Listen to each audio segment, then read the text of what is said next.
Inuit. Inuit are a group of culturally similar indigenous peoples inhabiting the Arctic regions of Greenland, Canada, and the United States. Inuit is a plural noun. The singular is Inuk. The Inuit languages are classified in the Eskimo-Aleut family.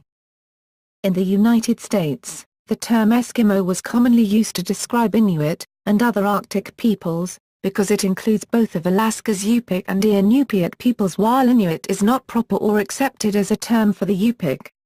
No collective term exists for both peoples other than Eskimo. However, aboriginal peoples in Canada and Greenland view the name as pejorative, so Inuit has become more common. In Canada, Sections 25 and 35 of the Constitution Act of 1982 named the Inuit as a distinctive group of Aboriginal Canadians who are not included under either the First Nations or the Métis. The Inuit live throughout most of the Canadian Arctic and subarctic in the territory of Nunavut, Nunavik in the northern third of Quebec, Nunavut, and Nunatukevat in Labrador, and in various parts of the Northwest Territories, particularly around the Arctic Ocean. These areas are known in Inuktitut as the Inuit Nunangat. In the United States, Inupiat live on the North Slope in Alaska and on Little Diomede Island. The Greenlandic Inuit are the descendants of migrations from Canada and are citizens of Denmark, although not of the European Union. Early history. Inuit are the descendants of what anthropologists call the Thule culture, who emerged from western Alaska, after crossing from Siberia, around 1000 CE and spread eastwards across the Arctic. They displaced the related Dorset culture, the last major Paleo-Eskimo culture, in Inuktitut, called the Tuniat. Inuit legends speak of the Tuniat as giants, people who are taller and stronger than the Inuit. Less frequently, the legends refer to the Dorset as dwarfs. Researchers believe that the Dorset culture lacked dogs, larger weapons and other technologies that gave the expanding Inuit society an advantage. By 1300, the Inuit had settled in West Greenland, and they moved into East Greenland over the following century. Faced with population pressures from the Thule and other surrounding groups, such as the Algonquian and Siouan to the south, the Tuniat gradually receded. They were thought to have become completely extinct as a people by about 1400 or 1500. But, in the mid-1950s, researcher Henry B. Collins determined that, based on the ruins found at Native Point, the Sadlermiut were likely the last remnants of the Dorset culture. The Sadlermiut population survived up until winter 1902 March, when exposure to new infectious diseases brought by contact with Europeans led to their extinction as a people. More recently, mitochondrial DNA research has supported the theory of continuity between the Tuniat and the Sadlermiut. It also has provided evidence that a population displacement did not occur within the Aleutian Islands between the Dorset and Thule transition. In contrast to other Tuniat populations, the Aleut and Sadlermiut benefited from both geographical isolation and their ability to adopt certain Thule technologies. In Canada and Greenland, Inuit circulated almost exclusively north of the Arctic tree line, the effective southern border of Inuit society. The most southern officially recognized Inuit community in the world is Rygolit in Nunavut. South of Nunavut, the descendants of the southern Labrador Inuit in Nunatukevat continued their traditional transhumant semi-nomadic way of life until the mid-1900s. The Nunatukevat were usually spread out among islands and bays and therefore did not establish stationary communities. In other areas south of the tree line, Native American cultures were well established. The culture and technology of Inuit society that served so well in the Arctic were not suited to subarctic regions, so they did not displace their southern neighbors. Inuit had trade relations with more southern cultures. Boundary disputes were common and gave rise to aggressive actions. Warfare was not uncommon among those Inuit groups with sufficient population density. Inuits such as the Nunatukevat, Inupiat, who inhabited the Mackenzie River Delta area often engaged in warfare. The more sparsely settled Inuit in the central Arctic, however, did so less often. Their first European contact was with the Vikings who settled in Greenland and explored the eastern Canadian coast. the Norse sagas recorded meeting Skraelinga, probably an undifferentiated label for all the Native Americans whom the Norse encountered, whether Inuit, Inuit, or Beothuk. After about 1350, the climate grew colder during the period known as the Little Ice Age. During this period, Alaskan natives were able to continue their whaling activities, but Inuit were forced to abandon their hunting and whaling sites in the high Arctic as bowhead whales disappeared from Canada and Greenland. These Inuit then had to subsist on a much poorer diet in addition to losing access to essential raw materials for their tools and architecture previously derived from whaling. The changing climate forced Inuit to work their way south, forcing them into marginal niches along the edges of the tree line. These were areas which Native Americans had not occupied or where they were weak enough for coexistence with Inuit. Researchers have difficulty defining when Inuits stopped territorial expansion. There is evidence that they were still moving into new territory in southern Labrador when they first began to interact with Europeans in the 17th century. Post-contact history. Canada. Early contact with Europeans. The lives of Paleo-Eskimos of the far north were largely unaffected by the arrival of visiting Norsemen except for mutual trade. Labrador Inuit have had the longest continuous contact with Europeans. After the disappearance of the Norse colonies in Greenland, the Inuit had no contact with Europeans for at least a century. By the mid-16th century, Basque whalers and fishermen were already working the Labrador coast and had established whaling stations on land, such as the one that has been excavated at Red Bay.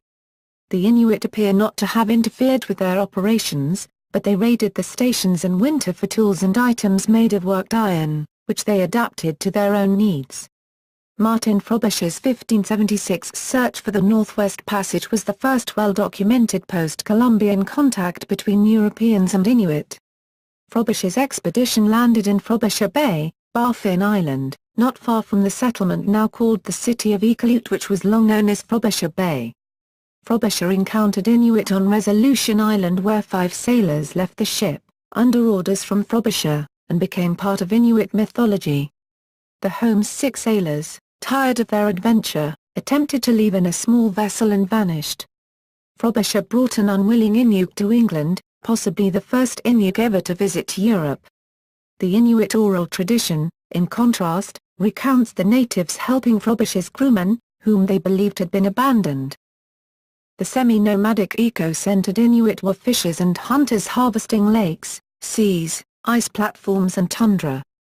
While there are some allegations that Inuit were hostile to early French and English explorers, fishers and whalers, more recent research suggests that the early relations with whaling stations along the Labrador coast and later James Bay were based on a mutual interest in trade. In the final years of the 18th century, the Moravian Church began missionary activities in Labrador, supported by the British who were tired of the raids on their whaling stations. The Moravian missionaries could easily provide the Inuit with the iron and basic materials they had been stealing from whaling outposts, materials whose real cost to Europeans was almost nothing, but whose value to the Inuit was enormous, and from then on contacts in Labrador were far more peaceful. The European arrival tremendously damaged the Inuit way of life, causing mass death through new diseases introduced by whalers and explorers, and enormous social disruptions caused by the distorting effect of Europeans' material wealth. Nonetheless, Inuit society in the higher latitudes had largely remained in isolation during the 19th century. The Hudson's Bay Company opened trading posts such as Great Whale River, 1820, today the site of the twin villages of Watmagoostui and Kujurapik, where whale products of the commercial whale hunt were processed and furs traded. The British naval expedition of 1821-3 led by Admiral William Edward Parry, which twice overwintered in Foulkes Basin, provided the first informed, sympathetic and well-documented account of the economic, social and religious life of the Inuit. Parry stayed in what is now Igloolik over the second winter. Parry's writings, with pen and ink illustrations of Inuit everyday life, and those of George Francis Lyon, both published in 1824, were widely read.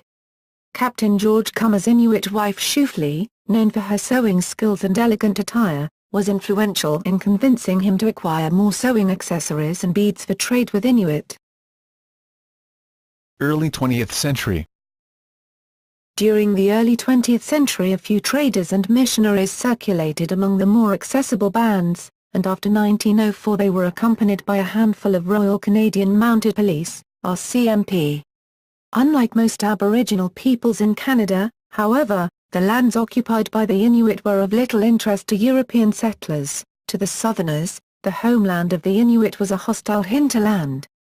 Southerners enjoyed lucrative careers as bureaucrats and service providers to the north, but very few ever chose to visit there. Canada, with its more hospitable lands largely settled, began to take a greater interest in its more peripheral territories, especially the fur and mineral-rich hinterlands. By the late 1920s, there were no longer any Inuit who had not been contacted by traders, missionaries or government agents. In 1939, the Supreme Court of Canada found, in a decision known as Re Eskimos, that the Inuit should be considered Indians and were thus under the jurisdiction of the federal government. Native customs were worn down by the actions of the RCMP, who enforced Canadian criminal law on Inuit, such as kikik, who often could not understand what they had done wrong, and by missionaries who preached a moral code very different from the one they were used to. Many of the Inuit were systematically converted to Christianity in the 19th and 20th centuries, through rituals like the Sigatik.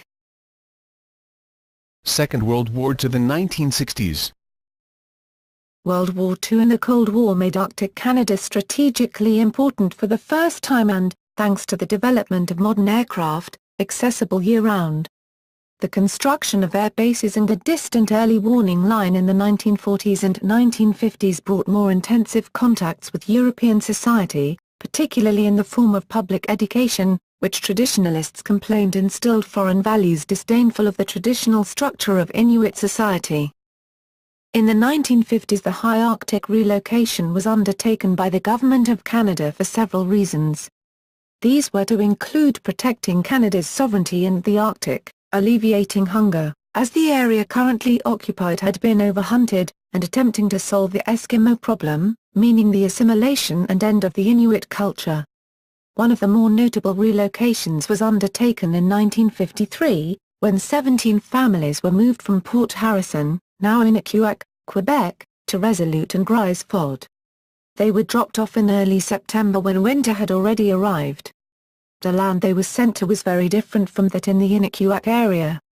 It was barren, with only a couple of months when the temperature rose above freezing and several months of polar night. The families were told by the RCMP they would be able to return within 2 years if conditions were not right. However, 2 years later more families were relocated to the High Arctic and it was to be 30 years before they were able to visit Inuit.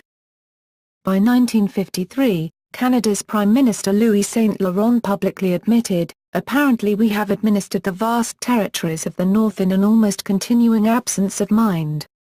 The government began to establish about 40 permanent administrative centres to provide education, health and economic development services. Inuit from hundreds of smaller camps scattered across the North, began to congregate in these hamlets. Regular visits from doctors, and access to modern medical care raised the birth rate and decreased the death rate, causing an enormous natural increase. In the 1950s, the Canadian government began to actively settle Inuit into permanent villages and cities, occasionally against their will, such as in Nantucket and Hebron. These forced resettlements were acknowledged by the Canadian government in 2005. By the mid-1960s, encouraged first by missionaries, then by the prospect of paid jobs and government services, and finally forced by hunger and required by police, most Canadian Inuit lived year-round in permanent settlements. The nomadic migrations that were the central feature of Arctic life had become a much smaller part of life in the North. The Inuit, a once self-sufficient people in an extremely harsh environment were, in the span of perhaps 2 generations, transformed into a small, impoverished minority, lacking skills or resources to sell to the larger economy, but increasingly dependent on it for survival. Although anthropologists like Diamond Gennis, 1964, were quick to predict that Inuit culture was facing extinction, Inuit political activism was already emerging. Cultural renewal. In the 1960s, the Canadian government funded the establishment of secular, government-operated high schools in the Northwest Territories, including what is now Nunavut, and Inuit areas in Quebec and Labrador along with the residential school system. The Inuit population was not large enough to support a full high school in every community, so this meant only a few schools were built, and students from across the territories were boarded there. These schools, Inukjuak, Iqaluit, Yellowknife, Inuvik and Kuchewak, brought together young Inuit from across the Arctic in one place for the first time, and exposed them to the rhetoric of civil and human rights that prevailed in Canada in the 1960s. This was a real wake-up call for the Inuit, and it stimulated the emergence of a new generation of young Inuit activists in the late 1960s who came forward and pushed for respect for the Inuit and their territories. The Inuit began to emerge as a political force in the late 1960s and early 1970s, shortly after the first graduates returned home. They formed new politically active associations in the early 1970s, starting with the Inuit Taperisit of Canada, Inuit Brotherhood and today known as Inuit Apiriite Kanatami, an outgrowth of the Indian and Eskimo Association of the 60s, in 1971, and more region-specific organizations shortly afterwards, including the Committee for the Original Peoples Entitlement, representing the Inuvialuit, the Northern Quebec Inuit Association, Makivik Corporation, and the Labrador Inuit Association, LIA, representing Northern Labrador Inuit. Since the mid-1980s the Southern Labrador Inuit of Nunatukevat began organizing politically after being geographically cut out of the LIA, however, for political expediency the organization was erroneously called the Labrador Métis Nation. These various activist movements began to change the direction of Inuit society in 1975 with the James Bay and Northern Quebec Agreement. This comprehensive land claims settlement for Quebec Inuit, along with a large cash settlement and substantial administrative autonomy in the new region of Nunavik, set the precedent for the settlements to follow. The Northern Labrador Inuit submitted their land claim in 1977, although they had to wait until 2005 to have a signed land settlement establishing Nunavut. Southern Labrador Inuit of Nunatukevat are currently in the process of establishing land claims and title rights that would allow them to negotiate with a Newfoundland government. Canada's 1982 Constitution Act recognized the Inuit as Aboriginal peoples in Canada, but not First Nations. In the same year, the Tungavik Federation of Nunavut, TFN, was incorporated, in order to take over negotiations for land claims on behalf of the Inuit living in the East and Northwest Territories, that would later become Nunavut, from the Inuit Apiriite Kanatami, which became a joint association of the Inuit of Quebec, Labrador and the Northwest Territories. Inuit cabinet members at the federal level. On October 30, 2008, Leona Aglukkaq was appointed as Minister of Health, the first Inuk to hold a senior cabinet position, although she is not the first Inuk to be in cabinet altogether. Jack Anawak and Nancy Karataklandel were both parliamentary secretaries respectively from 1993 to 1996 and in 2003. Nomenclature. In the United States, the term Eskimo used to be commonly used, because it includes Inuit, Aleut, Inupiat, and Yupik peoples, whilst distinguishing them from American Indians. The Yupik do not speak an Inuit language or consider themselves to be Inuit. However, the term is probably a Montagnais exonym as well as being widely used in folk etymology as meaning eater of raw meat in the Cree language. It is now considered pejorative or even a racial slur amongst the Canadian and English-speaking Greenlandic Inuit. In Canada and Greenland, Inuit is preferred. Inuit is the Eastern Canadian Inuit, Inuktitut, and West Greenlandic, Kalaallisut, word for the people.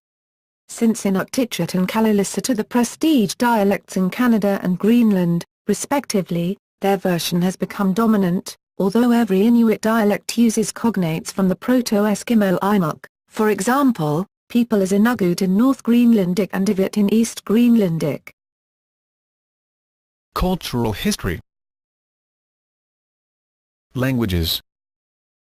Inuits speak in Wenakton, Eastern Canadian Inuktitut, and Greenlandic Inuktitut, which belong to the Inuit Inupiaq branch of the Eskimo Aleut language family. Greenlandic Inuktitut is divided into Kalaallisut, Western, Inuktun, Northern, and Tunamiite, Eastern. Inuktitut is spoken in Canada. Kalaallisut is the official language of Greenland. As Inuktitut was the language of the Eastern Canadian Inuit and Kalaallisut is the language of the Western Greenlandic Inuit, they are related more closely than most other dialects. Inuit in the United States and Canada also typically speak English. In Greenland, Inuit also speak Danish and learn English in school. Canadian Inuit may also speak Quebecois French. Diet. The Inuit have traditionally been fishers and hunters. They still hunt whales, east bowhead whale, walrus, caribou, seal, polar bears, musk oxen, birds, and fish, and at times other less commonly eaten animals such as the Arctic fox.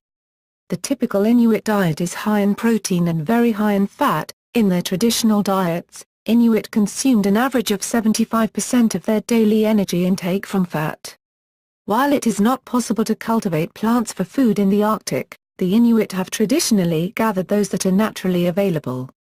Grasses, tubers, roots, stems, berries, and seaweed, conic or edible seaweed, were collected and preserved depending on the season and the location. There is a vast array of different hunting technologies that the Inuit use to gather their food. In the 1920s, anthropologist Vilhjalmur Stefansson lived with and studied a group of Inuit. The study focused on the fact that the Inuits' low-carbohydrate diet had no adverse effects on their health, nor indeed, Stefansson's own health.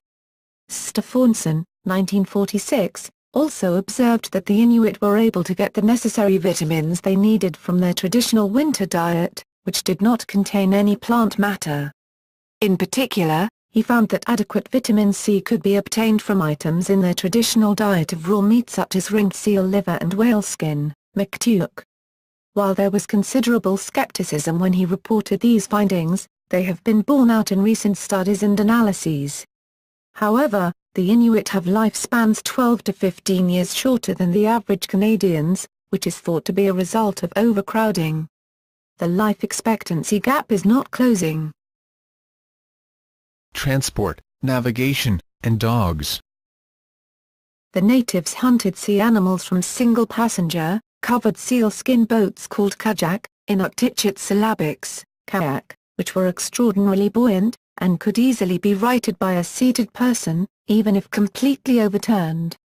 Because of this property, the design was copied by Europeans and Americans who still produce them under the Inuit name kayak. Inuit also made umiak, woman's boat, larger open boats made of wood frames covered with animal skins, for transporting people, goods and dogs. They were 6 to 12 m, 20 to 39 feet, long and had a flat bottom so that the boats could come close to shore.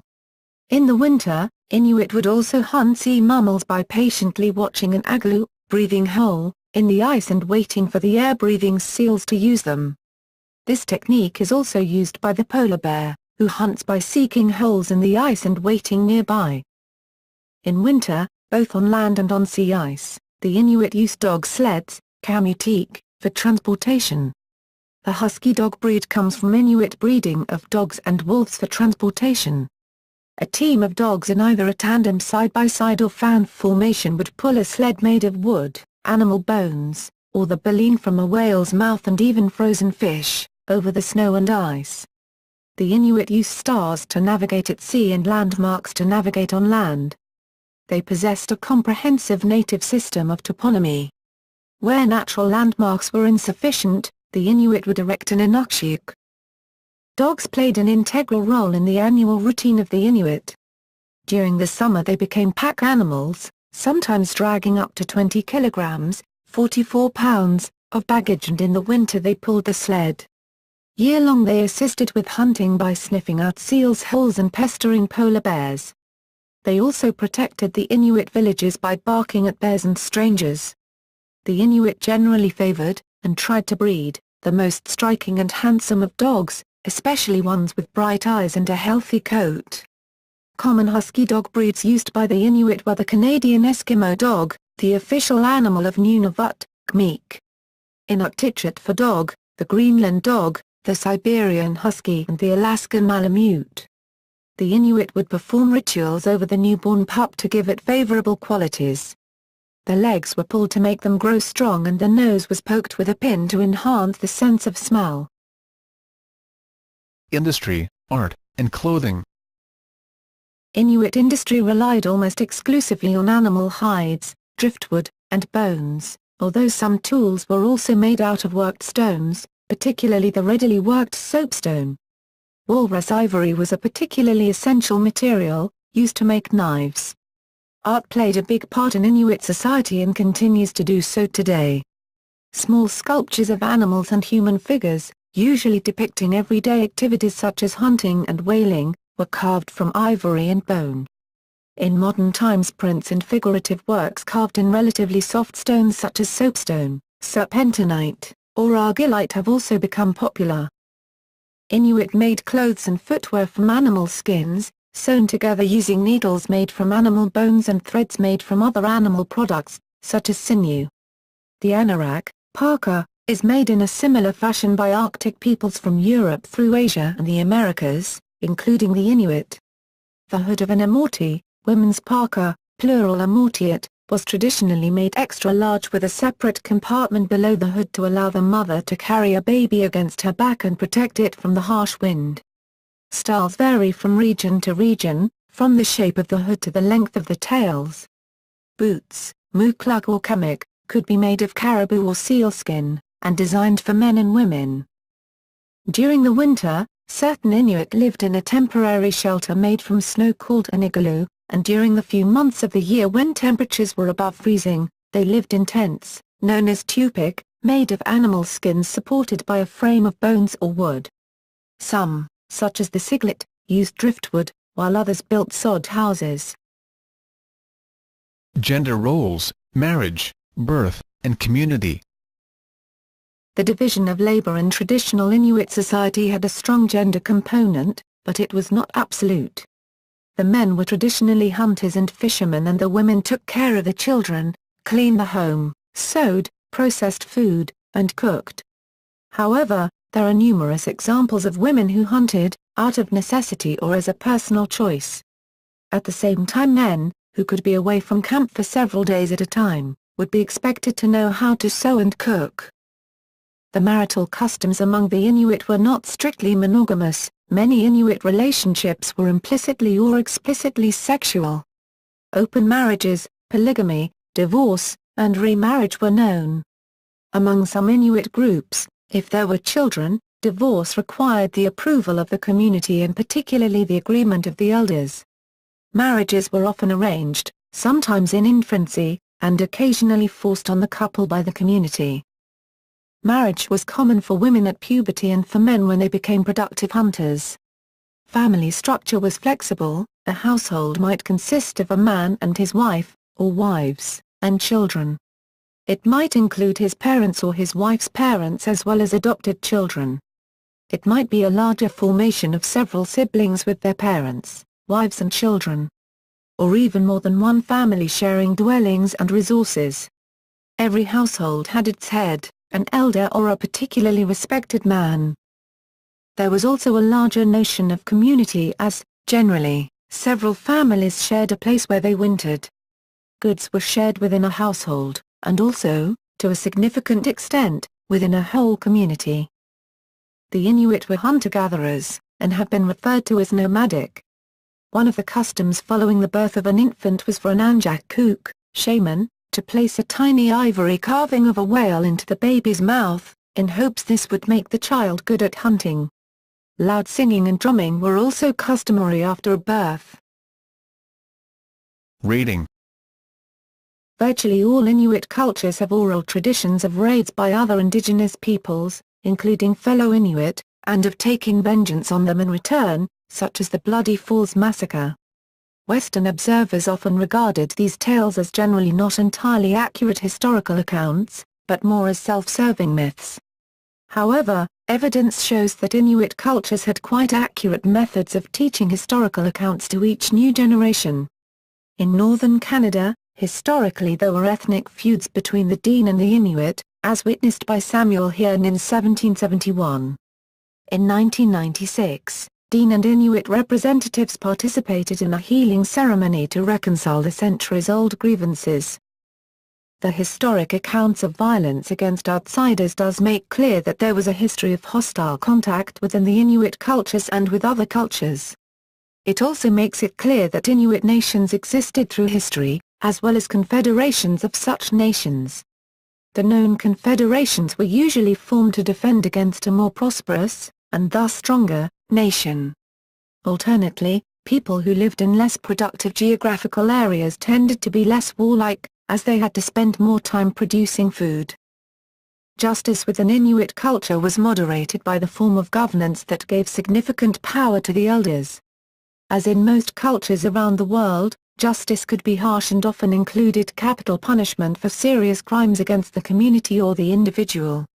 During raids against other peoples, the Inuit, like their non-Inuit neighbors, tended to be merciless. Suicide, murder, and death. A pervasive European myth about Inuit is that they killed elderly, senecide, and unproductive people, but this is not generally true. In a culture with an oral history, elders are the keepers of communal knowledge, effectively the community library. Because they are of extreme value as the repository of knowledge, there are cultural taboos against sacrificing elders. In Antoine Lénard's book Suicide in Canada he states that Rasmussen found that the death of elders by suicide was a commonplace among the Igloolik Inuit. He heard of many old men and women who had hanged themselves. By ensuring they died a violent death, Inuit elders purified their souls for journey to the afterworld. According to Franz Boas, suicide was not of rare occurrence, and was generally accomplished through hanging. Writing of the Labrador Inuit, Hawkes, 1916, was considerably more explicit on the subject of suicide and the burden of the elderly. People seeking assistance in their suicide made 3 consecutive requests to relatives for help. Family members would attempt to dissuade the individual at each suggestion, but with the 3rd request by a person, assistance became obligatory. In some cases, a suicide was a publicly acknowledged and attended event. Once the suicide had been agreed to, the victim would dress him or herself as the dead are clothed, with clothing turned inside out. The death occurred at a specific place, where the material possessions of deceased people were brought to be destroyed. When food is not sufficient, the elderly are the least likely to survive.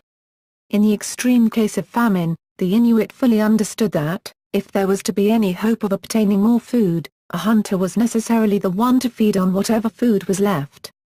However, a common response to desperate conditions and the threat of starvation was infanticide.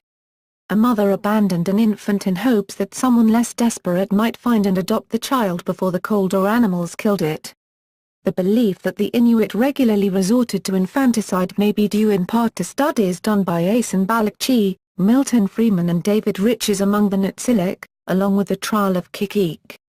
Other recent research has noted that while there is little disagreement that there were examples of infanticide in Inuit communities, it is presently not known the depth and breadth of these incidents.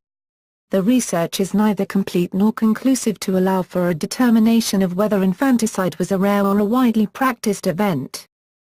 Anthropologists believe that Inuit cultures routinely killed children born with physical defects because of the demands of the extreme climate.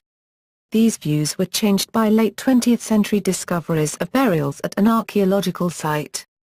Between 1982 and 1994, a storm with high winds caused ocean waves to erode part of the bluffs near Barrow, Alaska, and a body was discovered to have been washed out of the mud.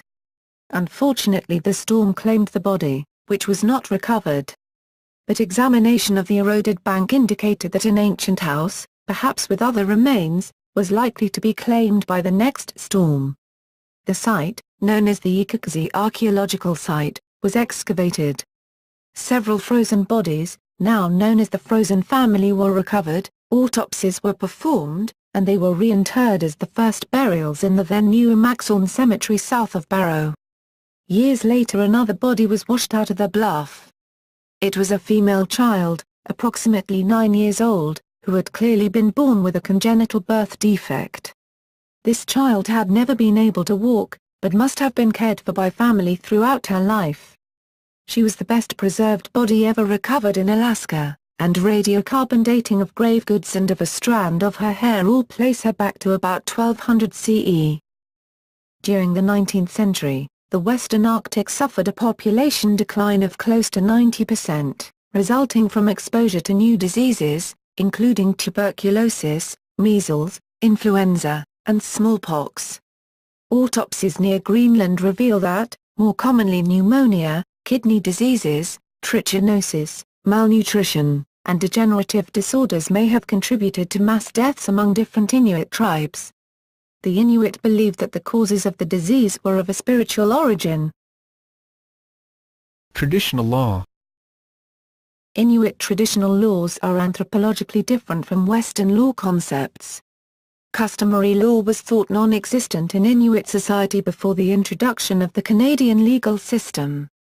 Hubel, in 1954, concluded that only rudimentary law existed amongst the Inuit. Indeed, prior to about 1970, it is impossible to find even one reference to a Western observer who was aware that any form of governance existed among any Inuit. However, there was a set way of doing things that had to be followed. Maligate refers to what has to be followed, Vicagate refers to what has to be done, Tirigusuugiite refers to what has to be avoided.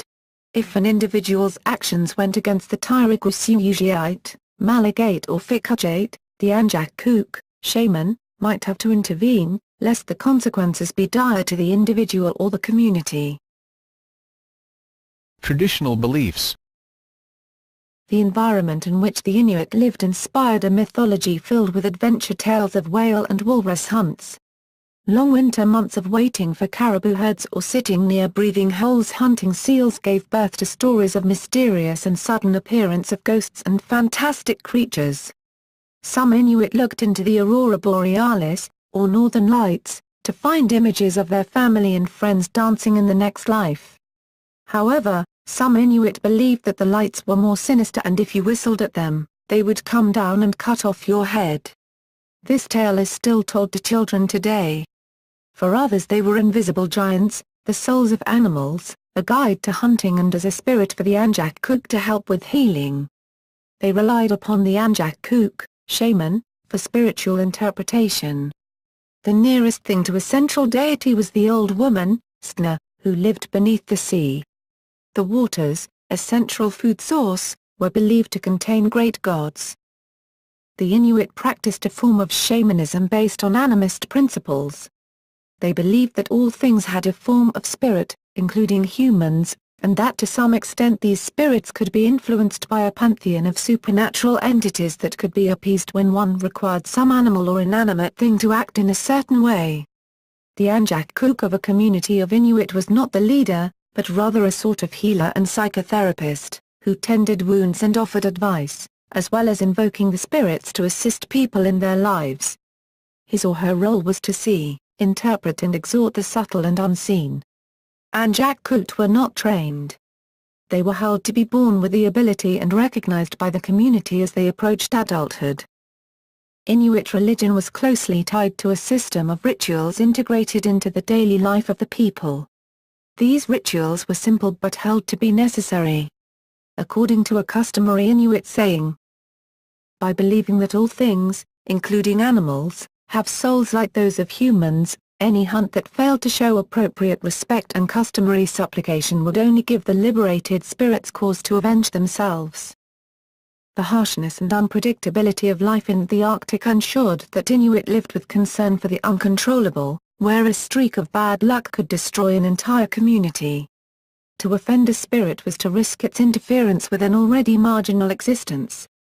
The Inuit understood that they had to work in harmony with supernatural powers to provide the necessities of day-to-day life. Before the 1940s, Inuit had minimal contact with Europeans, who passed through on their way to hunt whales or trade furs, but seldom had any interest in settling down on the frozen land of the Arctic. So the Inuit had the place to themselves. They moved between summer and winter camps to always be living where there were animals to hunt. But that changed. As World War II ended and the Cold War began, the Arctic became a place where countries that did not get along were close to each other.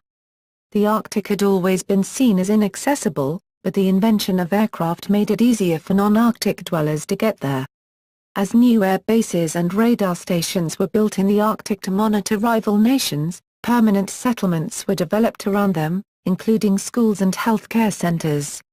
In many places, Inuit children were required to attend schools that emphasized non-native traditions. With better healthcare, the Inuit population grew too large to sustain itself solely by hunting. Many Inuit from smaller camps moved into permanent settlements because there was access to jobs and food. In many areas, Inuit were required to live in towns by the 1960s.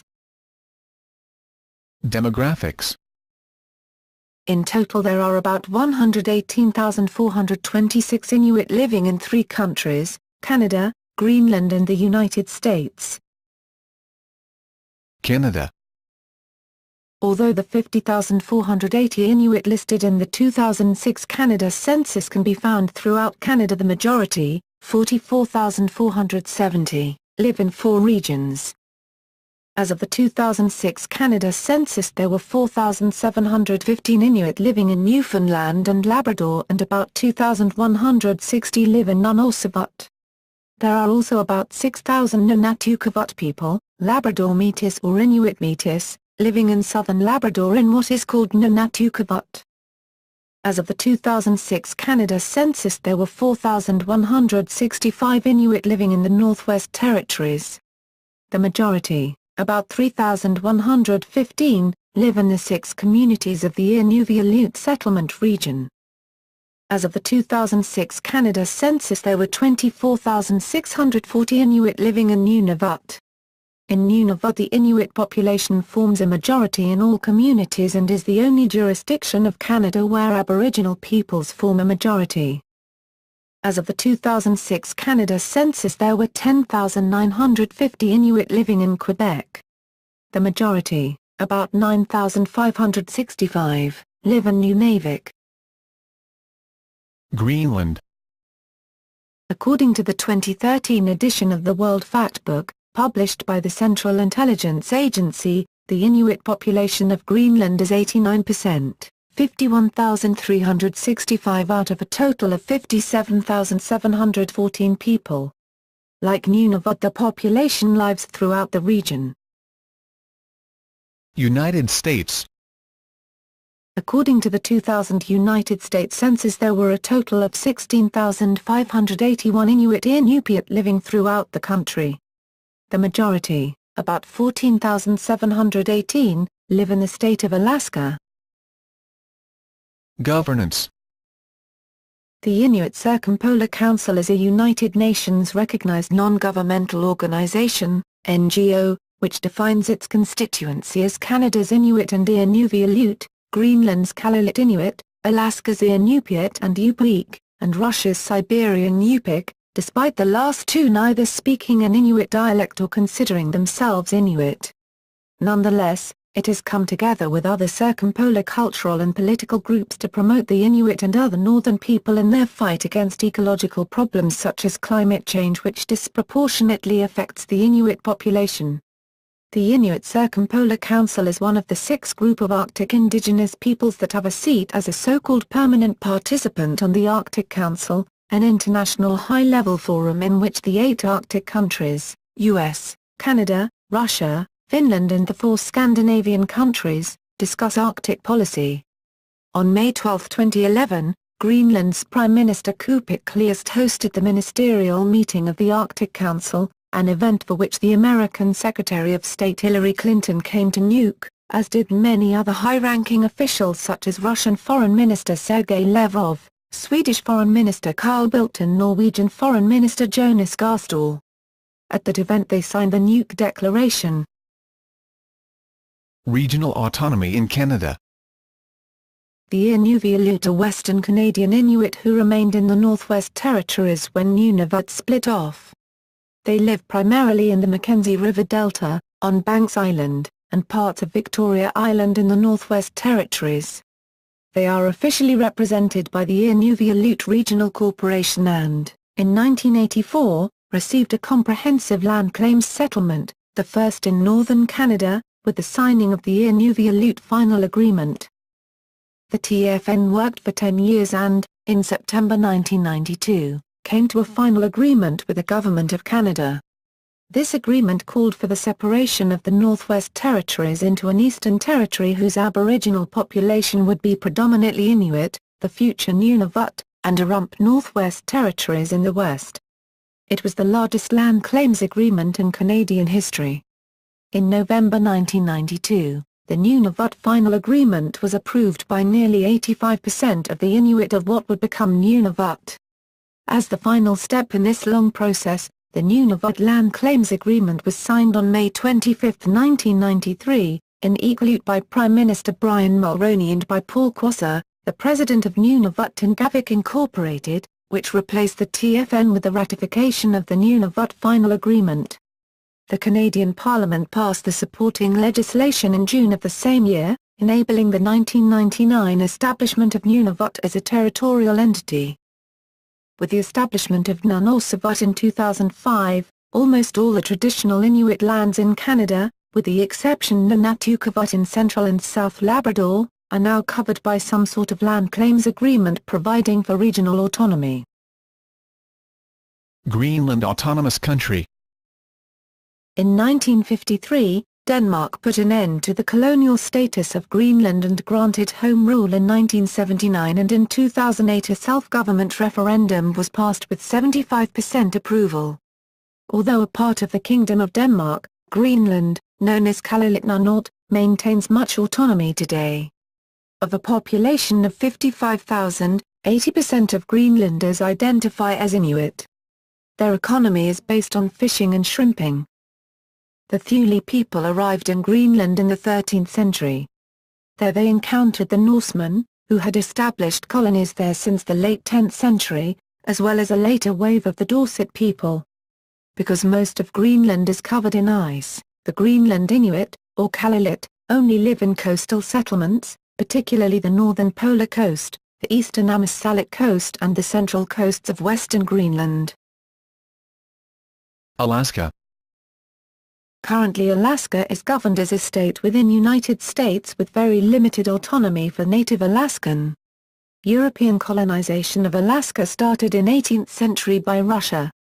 By the 1860s, the Russian government was considering ridding itself of its Russian America colony. Alaska was officially incorporated to United States on January 3, 1959. The Inuit of Alaska are the Inupiat, from Inuit people, and Iaqpiat Real, that is real people who live in the Northwest Arctic Borough, the North Slope Borough and the Bering Straits region. Barrow, the northernmost city in the United States, is in the Inupiat region. Their language is Inupiaq, which is the singular form of Inupiat. Modern culture. Inuit art, carving, printmaking, textiles and Inuit throat singing, are very popular, not only in Canada but globally, and Inuit artists are widely known. Canada has adopted some of the Inuit culture as national symbols, using Inuit cultural icons like the Inukshuk in unlikely places, such as its use as a symbol at the 2010 Winter Olympics in Vancouver. Respected art galleries display Inuit art, the largest collection of which is at the Winnipeg Art Gallery. Some Inuit languages such as Inuktitut, appears to have a more secure future in Quebec and Nunavut. There are a surprising number of Inuit, even those who now live in urban centres such as Ottawa, Montreal and Winnipeg, who have experienced living on the land in the traditional lifestyle. People such as Legislative Assembly of Nunavut member, Lavinia Brown and former Commissioner of Nunavut and the NWT, Helen Maxiguk were born and lived the early part of their life on the land. Inuit culture is alive and vibrant today in spite of the negative impacts of recent history. An important biennial event, the Arctic Winter Games, is held in communities across the northern regions of the world, featuring traditional Inuit and northern sports as part of the events. A cultural event is also held. The games were first held in 1970, and while rotated usually among Alaska, Yukon and the Northwest Territories, they have also been held in Schefferville, Quebec in 1976, in Slave Lake, Alberta, and at joint Iqaluit, Nunavut, Greenland staging in 2002. In other sporting events, Jordan Tutu became the first Inuit to play in the National Hockey League in the 2003 April season, playing for the Nashville Predators. Although Inuit life has changed significantly over the past century, many traditions continue. Inuit Kajamajitukhainit, or traditional knowledge, such as storytelling, mythology, music and dancing remain important parts of the culture. Family and community are very important. The Inuktitut language is still spoken in many areas of the Arctic and is common on radio and in television programming. Well-known Inuit politicians include Premier of Nunavut, Eva Ariak, Nancy Karataklandel, former MP for the riding of Nunavut, Kupik Kleist, Prime Minister of Greenland, and Leona Aglukkaq, current MP and Canadian Federal Health Minister since 2008. Visual and performing arts are strong. In 2002 the first feature film in Inuktitut, Atanayuat, was released worldwide to great critical and popular acclaim.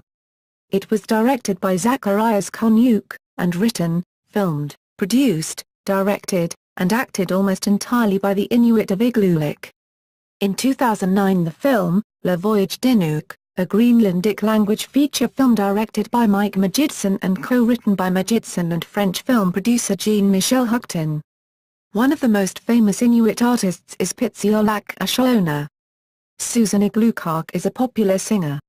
Mitya Jukatazina Pairlug works at preserving Inuktitut and has written the first novel published in that language. In 2006, Cape Dorset was hailed as Canada's most artistic city, with 23% of the labour force employed in the arts. Inuit art such as soapstone carvings is one of Nunavut's most important industries.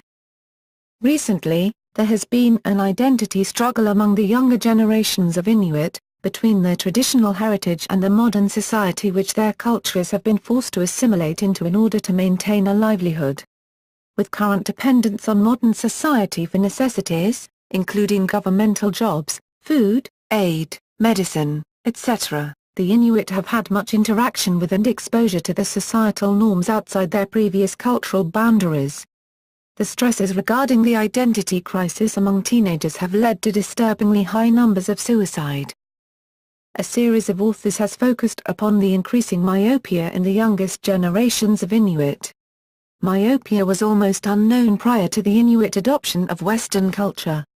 Principal theories are the change to a Western-style diet with more refined foods, and extended education. Inuit. Inuit are a group of culturally similar indigenous peoples inhabiting the Arctic regions of Greenland, Canada, and the United States. Inuit is a plural noun. The singular is Inuk. The Inuit languages are classified in the Eskimo-Aleut family. In the United States, the term Eskimo was commonly used to describe Inuit, and other Arctic peoples, because it includes both of Alaska's Yupik and Inupiat peoples while Inuit is not proper or accepted as a term for the Yupik. No collective term exists for both peoples other than Eskimo. However, Aboriginal peoples in Canada and Greenland view the name as pejorative, so Inuit has become more common.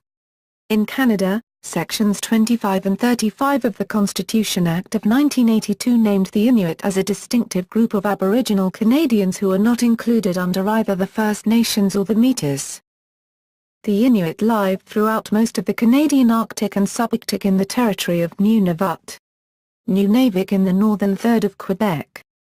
Nunavut benefited from both geographical isolation and their ability to adopt certain Thule technologies.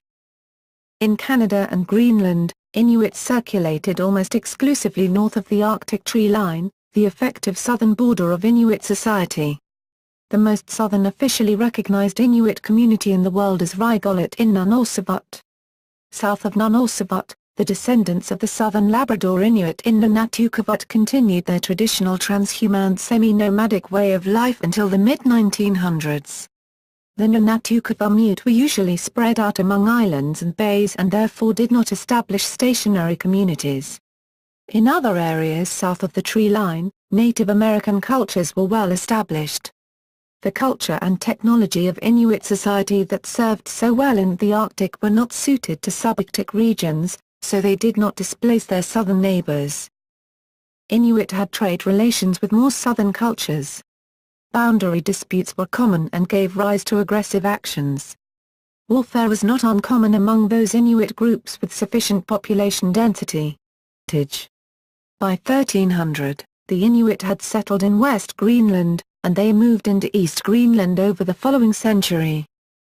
Faced with population pressures from the Thule and other surrounding groups, such as the Algonquian and Siouan to the south, the Inuit gradually receded. They were thought to have become completely extinct as a people by about 1400 or 1500. But, in the mid-1950s, researcher Henry B. Collins determined that, based on the ruins found at Native Point, the Sadlermiut were likely the last remnants of the Dorset culture. The Sadlermiut population survived up until winter 1902 March, when exposure to new infectious diseases brought by contact with Europeans led to their extinction as a people. More recently, mitochondrial DNA research has supported the theory of continuity between the Inuit and the Sadlermiut. It also has provided evidence that a population displacement did not occur within the Aleutian Islands between the Dorset and Thule transition. In contrast to other Inuit populations, the Aleut and Sadler-Ossivut, and Nunatukeewut in Labrador, and in various parts of the Northwest Territories, particularly around the Arctic Ocean. These areas are known in Inuktitut as the Inuit Nunangat. In the United States, Inupiat live on the North Slope in Alaska and on Little Diomede Island. The Greenlandic Inuit are the descendants of migrations from Canada and are citizens of Denmark, although not of the European Union. Early history. Inuit are the descendants of what anthropologists call the Thule culture, who emerged from western Alaska, after crossing from Siberia, around 1000 CE and spread eastwards across the Arctic. They displaced the related Dorset culture, the last major Paleo-Eskimo culture, in Inuktitut, called the Inuit. Inuit legends speak of the Inuit as giants, people who were taller and stronger than the Inuit. Less frequently, the legends refer to the Dorset as dwarfs. Researchers believe that the Dorset culture lacked dogs, larger weapons and other technologies that gave the expanding Inuit society an advantage. Inuits such as the Nunatukeewut, Imamut, who inhabited the Mackenzie River Delta area often engaged in warfare. The more sparsely settled Inuit in the central Arctic, however, did so less often. Their first European contact was with the Vikings who settled in Greenland and explored the eastern Canadian coast. The Norse sagas recorded meeting Skraelinga, probably an undifferentiated label for all the Native Americans whom the Norse encountered, whether Inuit, Inuit, or Beothuk. After about 1350, the climate grew colder during the period known as the Little Ice Age. During this period, Alaskan natives were able to continue their whaling activities, but Inuit were forced to abandon their hunting and whaling sites in the high Arctic as bowhead whales disappeared from Canada and Greenland. These Inuit then had to subsist on a much poorer diet in addition to losing access to essential raw materials for their tools and architecture previously derived from whaling. The changing climate forced Inuit to work their way south, forcing them into marginal niches along the edges of the tree line,